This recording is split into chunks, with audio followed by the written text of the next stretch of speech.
Victorious living में आपका स्वागत है। हमें बहुत खुशी है कि आपने समय निकाल के हमारे साथ जुड़ने का निर्णय लिया। आपकी सारे लेटर्स, आपके ईमेल्स और आपके मैसेजेस और आपकी ऑफरिंग हम तक पहुंच रहा है। हम बहुत धन्यवादित हैं कि आपने निर्णय लिया कि इस मिनिस्ट्री के साथ आप जुड़ेंगे और बहुत आभारी हैं कि आपने हमारे दिल को समझा और हम मानते हैं कि हर एक एपिसोड आपका जीवन बदलेगा और आपको विक्टोरियसली जीना सिखाएगा। God bless you. Victorious living के एक और एपिसोड में आपका स्वागत है।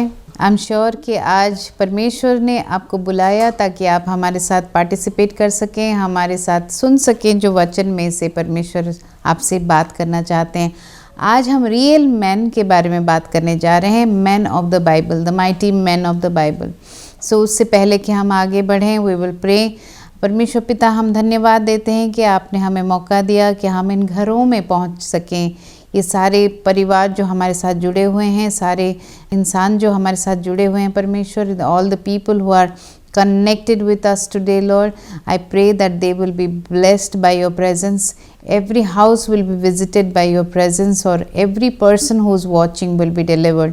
परमेश्वर, मैं प्रार्थना करती हूँ कि आज आप मेरे आवाज़ से ज़्यादा आपको वो सुन पाएंगे, आपकी आवाज़ को वो सुन पाएंगे। यीशु के नाम से मैं प्रार्थना करती हूँ, सुने और कबूल करें। सो हम ये जो समाज देख रहे हैं आज के दौर में, बहुत सारे एक एपिडेमिक की तरह फैल रहा है कि मेन अपनी जिम्मेदारी नहीं ले रहे हैं और बहुत सारा सोसाइटी में लेज़ीनेस फैल रहा है। जैसे हम वेस्टर्न कल्चर में भी देखते हैं कि बहुत सारे बच्चे बिना पिता के बड़े हो रहे हैं। सो बहुत सारे परिवार बिखर रहे हैं। सो जब मैंने पिछले 4 साल के अंदर इस बारे में स्टडी किया तो मैंने real man of the Bible के बारे में अपनी पढ़ाई में डिस्कवर किया कि आखिर जब परमेश्वर ने गार्डन बनाया, आदम की वाटिका में एडम को उसने हेड बनाया। किसी वजह से उसने सबसे पहले जो जिम्मेदारी दी, एडम की जिम्मेदारी दी और एडम के साथ उसने जोड़ा ईव को, ताकि ये सफ़र जो है, वो ज़िंदगी जो है वो अकेला ना रह जाए।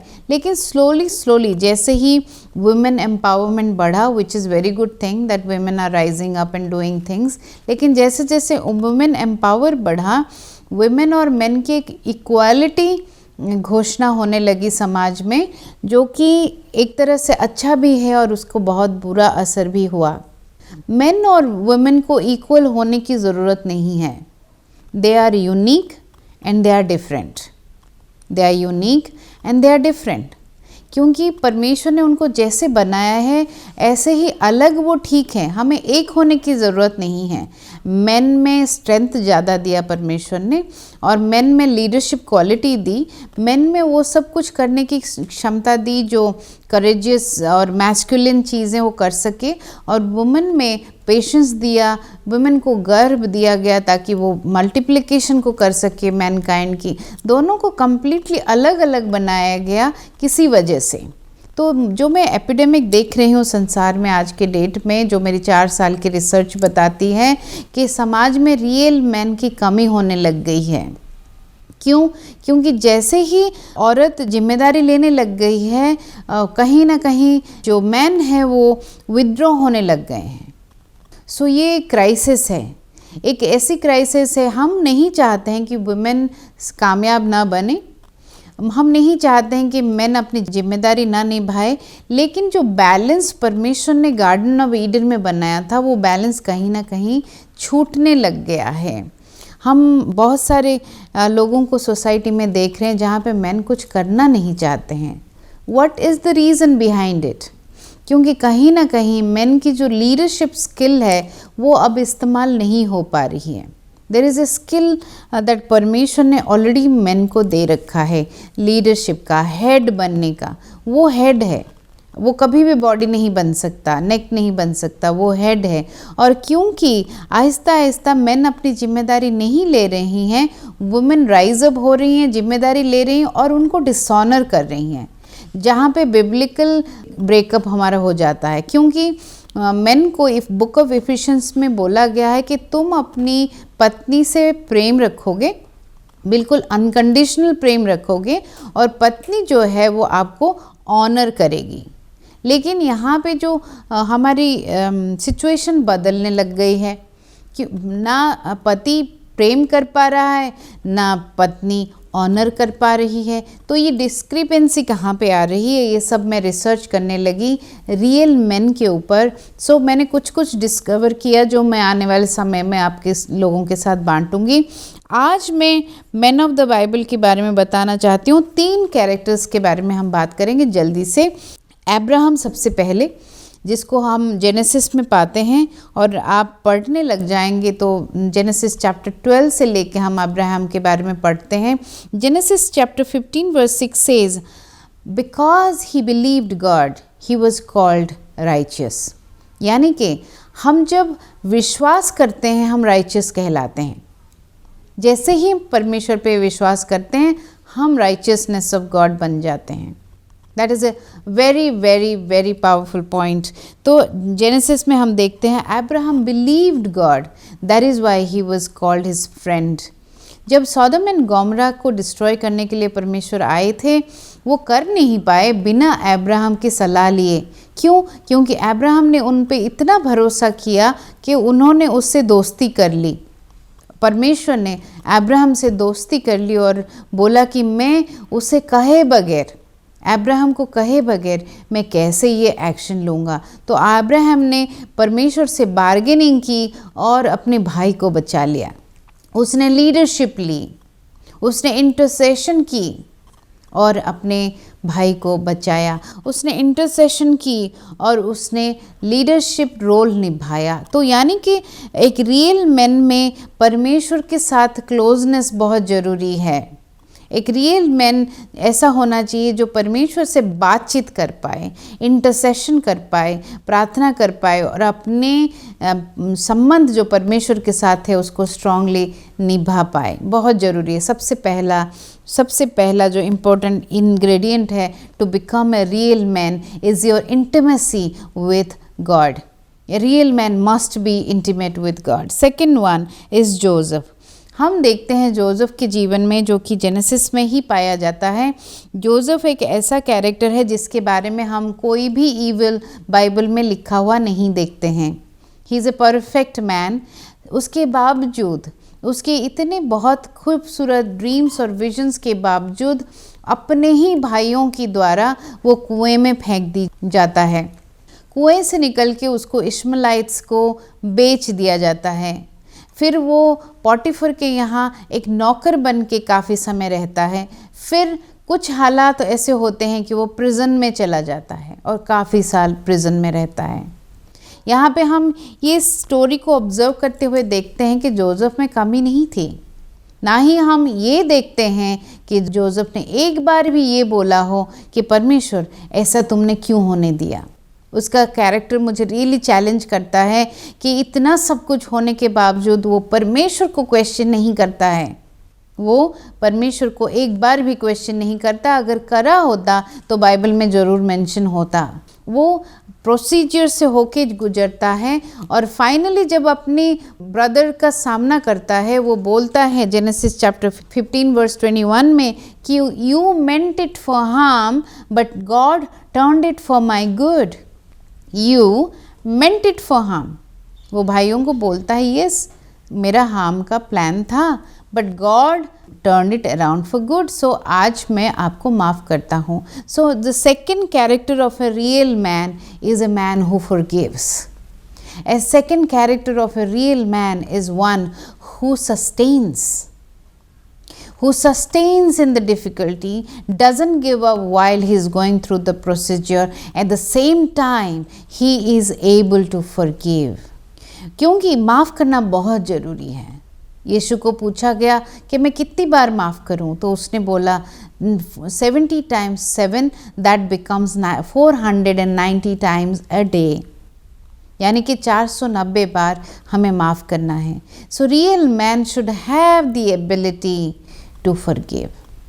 first we saw that a real man should have the ability to connect with God, be intimate with God. The second real man's character should be a person who is enduring and who is able to forgive, जो कि हम Joseph के life से देखते हैं. Joseph यहाँ पे leadership लेता है. आज हम लीडरशिप पे एम्फेसाइज कर रहे हैं. यहाँ जोसेफ लीडरशिप रोल अपना निभाता है और पूरे संसार को फैमिन से बचाता है. He practically saves the whole world from famine. मैं आपको आज चैलेंज करना चाहती हूँ, क्या ऐसा पॉसिबल है कि अगर आप राइज अप हो जाएं, अपना लीडरशिप पोजीशन पे खड़े हो जाएं, you never know what all can you do. Maybe you can change the world, maybe you can save the world, maybe you will save your community, maybe you will save enormous people who are waiting to be saved. You never know. So the real man must have endurance and must be a person who can forgive. The third character today we are discussing is David. Dawood के बारे में हम सब जानते हैं. दाऊद के बारे में लगभग 3/4 of the Psalms were written by David. हम दाऊद की सारे भजन संहिता पढ़ते हैं. उसकी दिल को हम अगर चाहते हैं कि समझे तो भजन संहिता ज़रूर पढ़ें, क्योंकि भजन संहिता में सारे दाऊद का एक्सप्रेशंस लिखे हैं.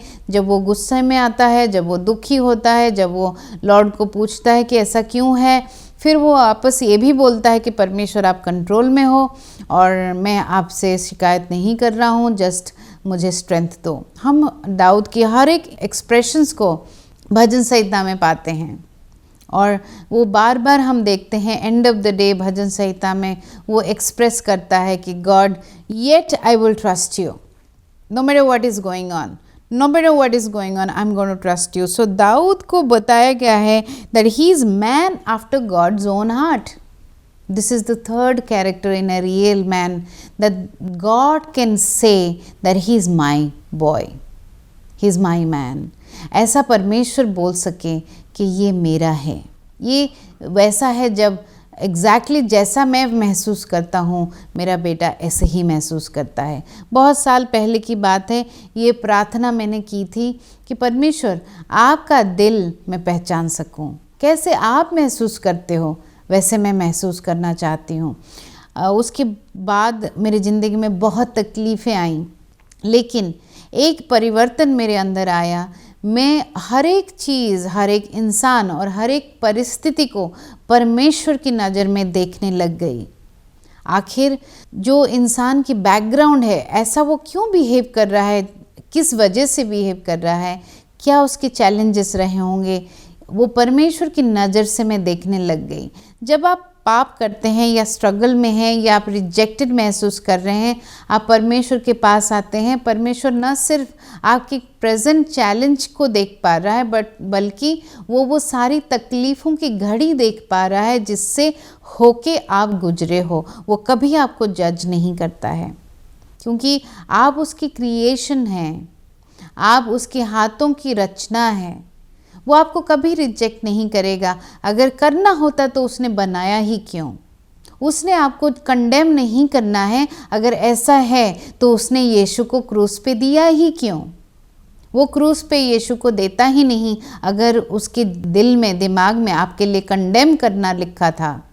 वो अगर चाहता तो हम सबको एक क्षण में नरक भेज सकता था, लेकिन उसने भेजा नहीं, क्योंकि वो अपनी क्रिएशन से प्यार करता है. उसने खुद अपने हाथों से हमें रचना की है, इसलिए वो प्यार करता है. इसलिए उसने हमें मौका दिया कि हम परमेश्वर यीशु के पास आ सकें और बोल सकें कि परमेश्वर माफ़ करो जो भी हमने जाने अनजाने में किया. Trust me, God is so good that in one sorry he can restore everything. आपने कुछ भी किया हो, आज मेरे ये मैसेज सुनने से पहले आपने ज़िंदगी में कुछ भी किया हो, अगर आप आज इसी वक्त बोलते हैं कि God I am so sorry for what I did, he has the ability to forgive you. उसके पास वो क्षमता है, सिर्फ उसके पास वो क्षमता है कि वो आपको माफ़ कर सके. A real man should come and be honest before God. The third character of a real man, just like we see in David through the Psalms, we see that he was honest about his feelings. He went to God, he said, God, I'm sad. He went to God and he said, God, I'm angry. He went to God and he said, God, I'm tired. I'm exhausted for what I'm going through. God, I'm so tired that the people who ate with me are betraying me. आप भजन संहिता को बड़े अच्छे से study करिए. आप देखेंगे कि दाऊद को हर पेन हुआ है लाइफ में, हर पेन से होके वो गुजरा, लेकिन उसने परमेश्वर का दिल नहीं तोड़ा. उसने हमेशा सोचा कि आखिर परमेश्वर को क्या भाएगा. आज मैं आपको चैलेंज करती हूँ, आप अगर ये मैसेज मेरे सुन रहे हैं, आप बाय चांस नहीं सुन रहे हैं, आपको मैं चैलेंज कर रही हूँ कि क्या आप एक्शन लेने से पहले, कुछ बोलने से पहले, कुछ करने से पहले, क्या आप सोचेंगे कि आखिर ये परमेश्वर को भाएगा? क्या गॉड विल अलाउ दिस और like this? If I do this, will he accept this? क्या हम एक छोटा सा पॉज लेके हर एक्शन से पहले सोचें कि अगर मैं ऐसे गुस्सा होता हूँ, या ऐसे मैं डिस्ट्रॉय करता हूँ किसी को, या मैं ऐसे ही पुल डाउन किसी को करती हूँ, क्या परमेश्वर को ये पसंद आएगा? I have saved myself from many sins by just pausing for a second and thinking that what will God do in my place? Will God react like this? Will God say things like this? I have made many mistakes. Nobody is perfect. But many times I saved myself just by thinking, how will God react? क्योंकि सालों पहले मैंने परमेश्वर का दिल मांगा. परमेश्वर मुझे समझने की कोशिश दीजिए, समझने की स्ट्रेंथ दीजिए कि मैं आपके लोगों को समझ सकूं. And God understands you. दाऊद की भजन संहिता में हम लिखते हैं, देखते हैं कि उसने सब कुछ लिखा है.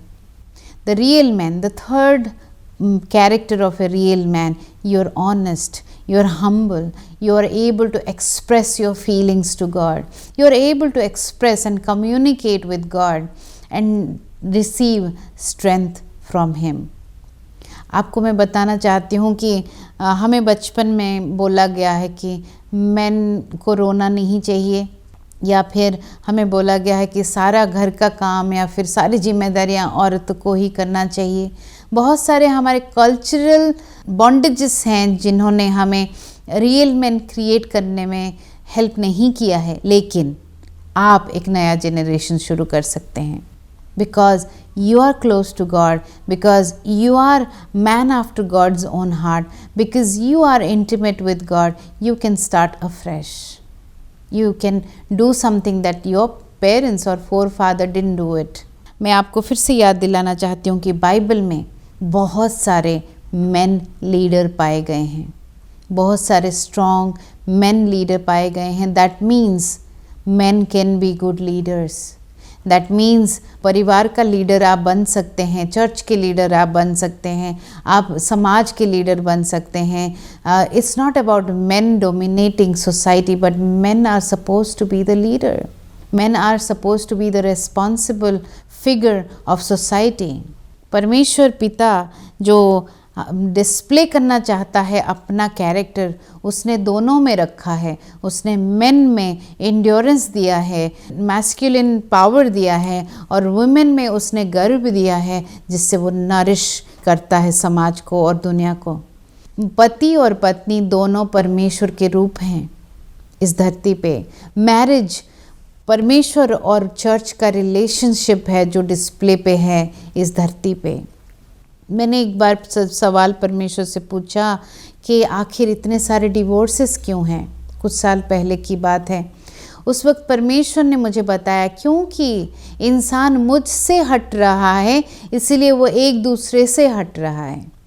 क्योंकि इंसान मुझसे हट रहा है, वो एक दूसरे से हट रहा है. मैं आपको बताना चाहती हूँ कि परमेश्वर जो है वो कवनेंट कीपिंग गॉड है. वो कवनेंट रखना पसंद करता है. इसीलिए आप अगर एक मैरिज में हैं, उस कवनेंट को रखिए. Keep that covenant. Just because you are in a covenant, work on that marriage. Be the leader. अगर आप पत्नी हैं, आप मुझे सुन रहे हैं, there is nothing wrong in respecting your man. There is nothing wrong in honouring your man. You will actually get benefit out of it. You don't have to prove that you're right. You don't have to change your man. आपको अपने पति को बदलने की ज़रूरत नहीं है। Accept the man the way he is and help him to be the leader of your house. अभी प्रार्थना करने से पहले मैं आपको याद दिलाना चाहूँगी कि अगर आपके दिल में दर्द है कि आपको डिसरिस्पेक्ट हुआ है पास्ट में, या फिर आपको लगता है कि आपने सही पार्टनरशिप नहीं निभाई है, या आपको ऐसे लगता है कि आपके पास कोई अच्छा एग्जाम्पल नहीं था जिससे आप सीख सके, आज आप नया शुरुआत कर सकते हैं। You can start a fresh. आप एक नई शुरुआत करिए, अपने जनरेशन से आप एक नई शुरुआत करिए।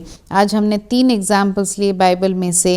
अब्राहम के जीवन से हमने देखा कि he was righteous, he was made righteous because of his faith. हमने जोसेफ के जीवन से देखा कि he never complained, he endured and he said you meant it for harm and God turned it around for good, क्योंकि उसके अंदर ये क्षमता थी कि वो माफ़ कर सका।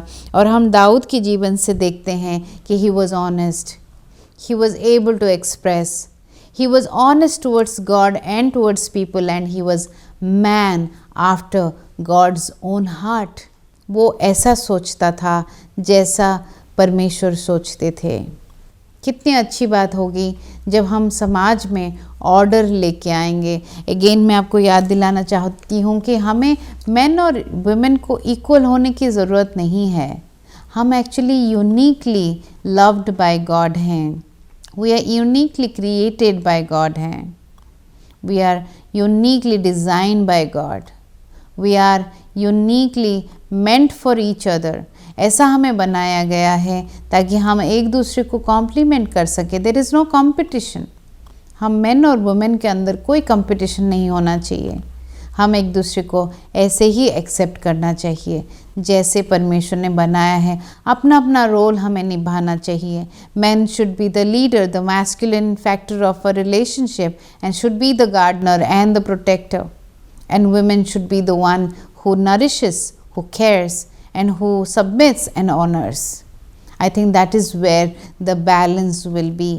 अगर समाज में आज हमारा बैलेंस बिगड़ रहा है, इट्स बिकॉज हम रोल एक्सचेंज करना चाहते हैं। ट्रस्ट मी, सारी औरतें जो मुझे सुन रहे हैं, the feminine side that God has given you is the beautiful thing. You don't have to be a man. You accept yourself as a women and you will see the world is beautiful around you. गर्व सिर्फ आपको दिया गया है। आपको main के साथ कोई कंपटीशन करने की ज़रूरत नहीं है, क्योंकि जो रचना है, सृष्टि का आगे बढ़ने का काम है, आपके ज़रिए से ही परमेश्वर करेगा।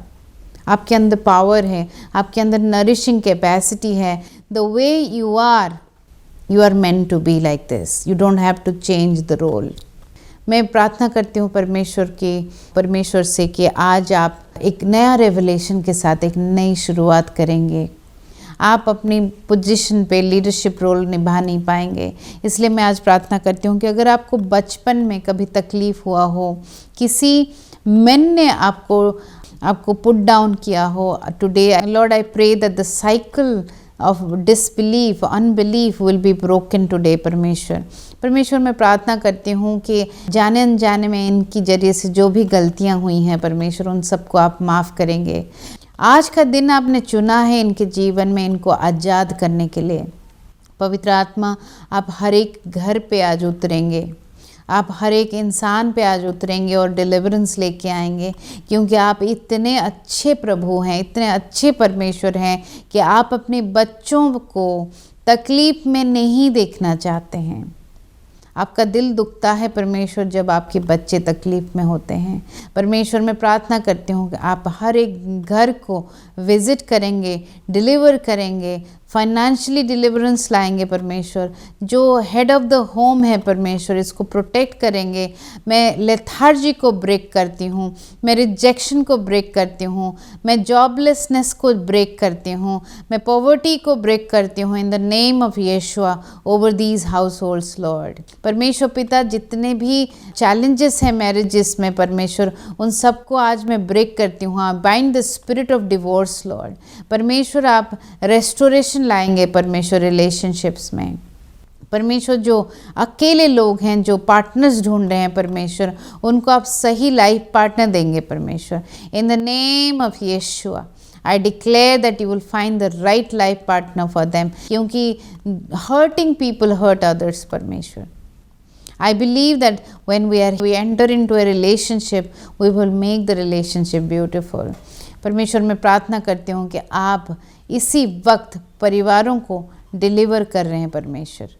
परमेश्वर आप हर एक मैरिज को रेस्टोर कर रहे हैं परमेश्वर। हर एक सिंगल पर्सन जो वेट कर रहा है अपने मैरिज के लिए परमेश्वर, उसको आप स्ट्रेंथ दे रहे हैं to find the right life partner परमेश्वर।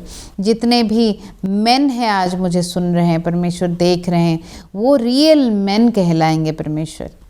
वो अपनी पोजीशन को ऑनरेबली लीड कर पाएंगे परमेश्वर। मैं धन्यवाद देती हूँ इस समय के लिए, इस मौका के लिए कि आपने हमें इजाज़त दी कि हम इन घरों को टेलीविज़न के ज़रिए से विज़िट कर पाएँ।